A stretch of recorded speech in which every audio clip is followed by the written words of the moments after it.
जल प्रदूषण। जल प्रदूषण क्या होता है? जल प्रकृति में सबसे अधिक मात्रा में पाया जाता है। यह जीवों की कोशिकाओं का सर्वाधिक मात्रा 70% में आ जाने वाला कंपोनेंट्स है, जिसके बिना जीवन संभव नहीं है। जल का प्रमुख स्रोत क्या है? वर्षा। शुद्ध जल हाइड्रोजन के 2 अणुओं तथा एक अणु से मिलकर बना होता है।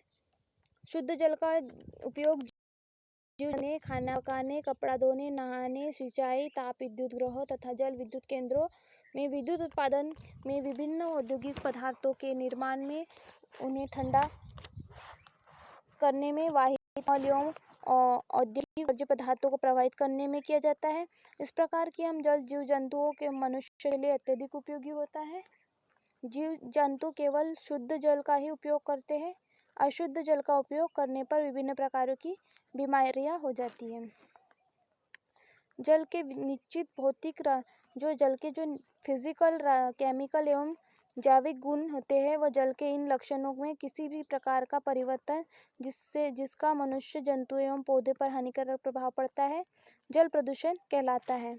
जल प्रदूषण कारखानों, शहरों, उद्योगों और कृषि अन्य हानिकारक पदार्थों के जल में मिल जाने के कारण होता है। यह स्वयं मनुष्य तथा जीवमंडल के जीवों पर बुरी तरह से प्रभावित होता है।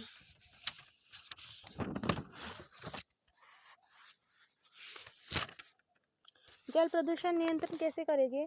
जल प्रदूषण नियंत्रण करने के लिए, जल प्रदूषण को रोकने के लिए प्रत्येक घर में सेप्टिक टैंक होना चाहिए। शोधन के पूर्व औद्योगिक अपशिष्टों को जल में नहीं छोड़ना चाहिए। जल स्रोतों में पशुओं को भी नहीं धोना चाहिए। लोगों को नदी, तालाब, झील में स्नान नहीं करना चाहिए। कीटनाशियों, कवकनाशियों इत्यादि के रूप में निम्नीकरण योग्य पदार्थों का उपयोग करना चाहिए। खतरनाक कीटनाशियों के उपयोग पर प्रतिबंध लगाना चाहिए। जल स्रोतों के जल के शोधन पर विशिष्ट ध्यान देना चाहिए। बड़ी बड़ी फैक्ट्रियों में जल शोधन संयंत्रों को लगाना चाहिए, जिससे इनके द्वारा निकलना जल शुद्ध होने के बाद ही जल स्रोतों में जा सके। नगरों में वाहित मल को आबादी से दूर छोड़ना चाहिए। वाहित मल में कार्बनिक पदार्थों को कम करने के लिए ऑक्सीकरण तथा तालाब फील्ड ब्रेड का उपयोग करना चाहिए। पशुओं के प्रयोग के लिए अलग जल स्रोत का प्रयोग करना चाहिए। समय समय पर जल स्रोतों से हानिकारक पौधों को निकाल देना चाहिए। कीटनाशियों एवं खरपतवारनाशियों का कम से कम प्रयोग करना चाहिए। ताप एवं परमाणु बिजली घरों के लिए निकलने पर जल को ठंडा करने के बाद शुद्ध करके ही जल स्रोतों में छोड़ना चाहिए। कुछ मछलियाँ हानिकारक जंतुओं में लार्वा अंडों को खाकर उनकी संख्या को कम करती है। इन्हें जल स्रोतों को में पालना चाहिए। और मछली मच्छर के अंडों एवं लार्वा का भक्षण करती है, जो मछली का नाम है गैम्बुसिया। जल प्रदूषण नियंत्रण के लिए भारत सरकार ने जो CWP की स्थापना जल प्रदूषण नियंत्रण और निवारण अधिनियम के अंतर्गत की, इसकी हर राज्य की शाखाएं स्थापित की गई।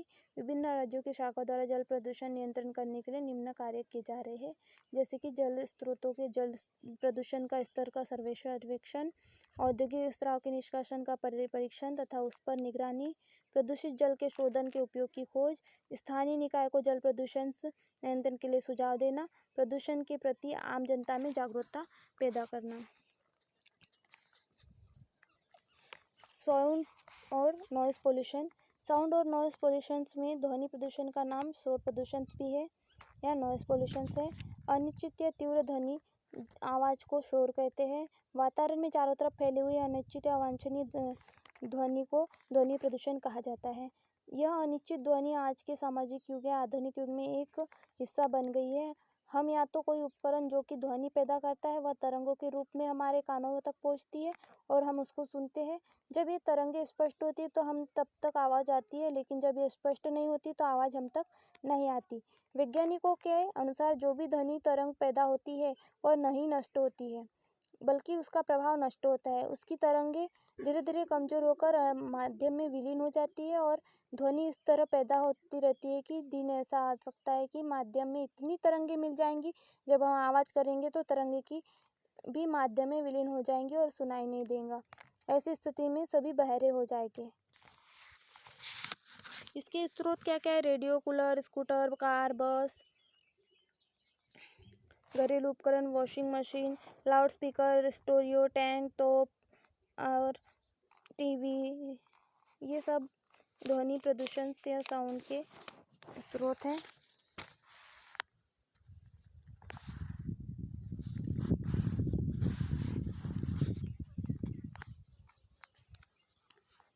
अब जो ध्वनि प्रदूषण है, इसको नियंत्रण के या रोकथाम के उपाय क्या है?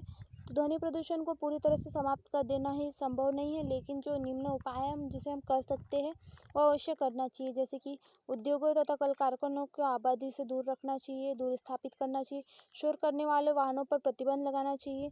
जैसे कि जापान में लाउडस्पीकर के प्रयोग पर पूर्णतः प्रतिबंध है और इसका प्रयोग करने से पूर्व सरकार से इसकी अनुमति लेनी पड़ती है, जबकि हमारे देश में लोग कभी भी लाउडस्पीकर पूरी तरह आवाज़ में बजाते रहते हैं।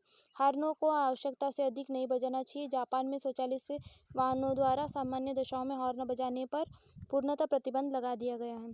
कारखानों तथा उद्योगों में शोर प्रतिरोधक दीवारों का निर्माण करना चाहिए। यंत्रों तथा उपकरणों की बियरिंग में मफलरों का प्रयोग करना चाहिए। ऐसी मशीनों जिनका शोर कम हो करना संभव न हो, उनके साथ काम करने वाले व्यक्तियों को ध्वनि अविशेषक या वस्त्रों कर्णबंधकों का प्रयोग करना अनिवार्य करना चाहिए। ऐसे उपकरणों का प्रयोग करना चाहिए जो शोर कम करते हो। अनावश्यक शोर नहीं करना चाहिए। ध्वनि विस्तारक उपकरणों, टीवी, रेडियो, कूलर आवश्यकता पड़ने पर ही उपयोग करना चाहिए। सड़क के किनारे, उद्योगों के चारों तरफ वृक्षों को लगाकर ध्वनि को प्रदूषित किया जा सकता है। हवाई अड्डों, रॉकेटों यानों को शोर पर नियंत्रित करना चाहिए। जापान में ध्वनि को कम करने के लिए टोक्यो शहर के अंतर्राष्ट्रीय हवाई अड्डे पर जहाज़ों का आवागमन या रात्रि 10 बजे से प्रातः 4 बजे तक बंद रहता है। ध्वनि शोषक सड़कों, इमारतों की तकनीक को बढ़ावा देना चाहिए।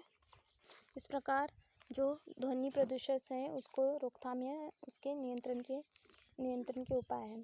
अब लास्ट, सॉइल पोल्यूशन।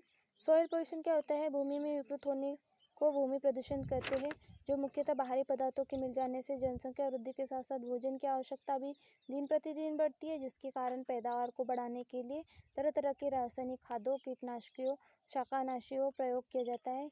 ये सभी रासायनिक पदार्थ है जो भूमि में मिलकर भूमि को प्रदूषित करते हैं। भले ही तात्कालिक लाभ देते हैं, लेकिन दूरगामी परिणाम हानिकारक होते हैं। ये सभी धीरे धीरे भूमि की उर्वरा शक्ति को कम करते हैं और पौधों को खाद्य श्रृंखला में प्रवेश करके सभी जीवों को प्रभावित करते हैं। इस प्रदूषण को रोकने के लिए सरल पदार्थों का प्रयोग करना चाहिए, जिससे वे अपना कार्य करने के बाद जल्दी से अपघटित हो जाए और पदार्थों को कम प्रयोग करना पड़े।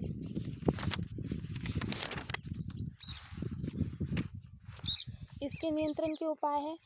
ठोस तथा अनमनीकरण योग्य पदार्थ जैसे लोहा, तांबा, कांच, पॉलीथीन को मिट्टी में नहीं दबाना चाहिए। ठोस पदार्थों को गलाकर इनका चक्रीकरण व विशेष ध्यान देना चाहिए। रासायनिक उर्वरकों एवं कीटनाशकों का कम से कम प्रयोग करना चाहिए।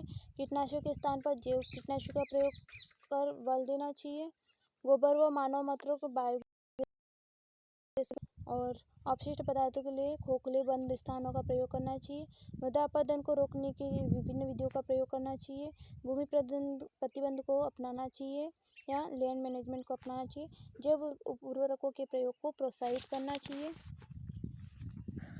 फिर है रेडिएक्टिव पोल्यूशंस।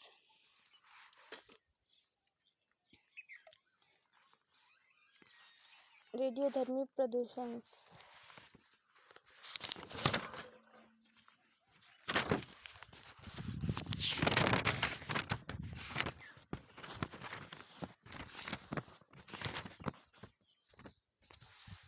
रेडियोधर्मी प्रदूषण या इसे रेडियोएक्टिव पोल्यूशंस कहते हैं। आधुनिक युग में अनेक प्रकार के परमाणु बमों के विस्फोट पर प्रयोग किए जा रहे हैं, जिनके कारण रेडियोधर्मी पदार्थों के केंद्रक विघटित होकर गामा किरणें, अल्फा किरणें, एक्स किरणें उत्पन्न करते हैं। इन किरणों के प्रभाव से भयंकर रोग उत्पन्न होते हैं, जैसे कि कैंसर। रेडियोधर्मी इसके स्रोत है यूरेनियम, प्लूटोनियम, स्ट्रोंशियम, सीजियम। ये रेडियोधर्मी कण वर्षा के जल के साथ पृथ्वी पर आते हैं और इनका अवशोषण पौधे कर लेते हैं। अब फिर एक है रेडिएशन पोल्यूशन या विकिरण प्रदूषण से क्या होता है। रेडियोएक्टिविटी में आणविक विखंडन द्वारा अल्फा बीटा गामा कण निकलते हैं। स्थल में जो रेडियम 224 है, यूरेनियम 238 है, पोटेशियम 40 व कार्बन 14 उपस्थित होते हैं। इसके अतिरिक्त मनुष्य विभिन्न प्रकार के विकिरण उत्पन्न करते हैं, जिनमें प्लूटोनियम थोरियम के शुद्धिकरण, नाभिकीय प्रयोग, उत्पादन, नाभिकीय ईंधन, रेडियोधर्मी और आइसोटोप्स का निर्माण हानिकारक होता है। जापान के दो नगर हिरोशिमा तथा नागासाकी सन 1945 में अमेरिका ने जो परमाणु बमबारी की थी, उसके फलस्वरूप अधिकांश जीव नष्ट हो गए थे। इस विकिरण प्रदूषण के कारण आज भी बच्चों में अनेक लक्षण दिखाई देते हैं। रेडियोएक्टिव पदार्थ नाभिकीय विखंडन के पश्चात गैसों तथा सूक्ष्म कणों में परिवर्तित हो जाते हैं तो वायुमंडल में विलीन हो जाते हैं। जब वर्षा होती है तो वायुमंडल में पानी के साथ भूमि पर आते हैं और जिन्हें पदार्थों द्वारा अवशोषित किया जाता है। पादपों को मनुष्य भोजन के रूप में प्रयोग करता है और कण मनुष्य के शरीर में पहुंच जाते हैं। इसी प्रकार रेडियोएक्टिव अपशिष्ट पदार्थ जल के साथ बहकर नदियों में पहुंचते हैं और भोजन के साथ मनुष्य के शरीर में आ जाते हैं। जो रेडियोधर्मी प्रदूषण है उसका नियंत्रण कैसे करेंगे। रेडियोधर्मी प्रदूषण का नियंत्रण प्रयोगशाला में तथा शोध केंद्रों में स्थापना कर जनविहीन स्थानों पर की जानी चाहिए। रेडियोधर्मी विकिरण को रोका जाना चाहिए। रेडियोधर्मी पदार्थों के भंडारण को भलीभांति किया जाना चाहिए। रेडियोधर्मी तत्वों का प्रयोग मानव कल्याण एवं शांति के लिए किया जाना चाहिए। चिकित्सा के लिए रेडियोधर्मी तत्वों का प्रयोग बहुत सावधानी से किया जाना चाहिए। अब जो विकिरण प्रदूषण है उसका नियंत्रण कैसे करेंगे, तो विकिरण प्रदूषण का नियंत्रण रिएक्टरों में रिसाव नहीं होना चाहिए। रेडियोएक्टिव ईंधन एवं आइसोटोप को एक दूसरे स्थान पर ले जाते समय सावधानी बरतनी चाहिए। ऊर्जा संयंत्रों के विशेष अपशिष्टों को अच्छी तरह से उपचारित करके पृथक करना चाहिए। आबादी क्षेत्रों के पास आणविक रिएक्टरों को स्थापित नहीं करना चाहिए। इस प्रकार से प्रदूषण डेफिनेशंस, विभिन्न प्रकार के कॉजेस और टाइप्स हो गए। Thank you.